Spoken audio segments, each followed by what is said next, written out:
Can I answer? Merci en pile, Congressman Sires.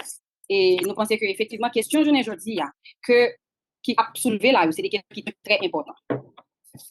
Today, the questions that are being raised are very important questions.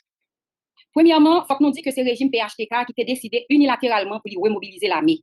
First, we must acknowledge that it was the PHTK regime that unilaterally agreed to remobilize the Haitian army. Or, comme nous connaissons, l'armée a été impliquée dans une bonne violation de droits humains et pas de jamais gagné des poursuites qui étaient faites pour être capable de juger si là, qui était impliqué dans la violation de droits humains.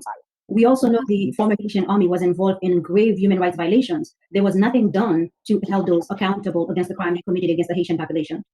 Deuxièmement, journée aujourd'hui, nous avons une police qui lui-même qui affaiblit parce que l'autorité l'État a décidé pour renforcer gang armé au détriment de la police là.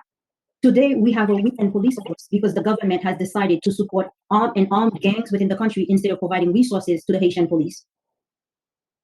Okay. Gang armé, c'est eux qui par exemple, ils ont suffisamment d'armes, ils ont plus d'armes pour avec la police là. The current gangs we have in the country have more weapons than the police forces themselves.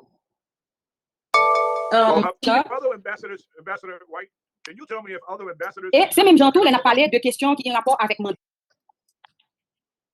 C'est même Jean-Toul, elle a parlé de questions qui ont rapport avec mandat, par exemple, de président de facto Jovenel Moïse qui finit.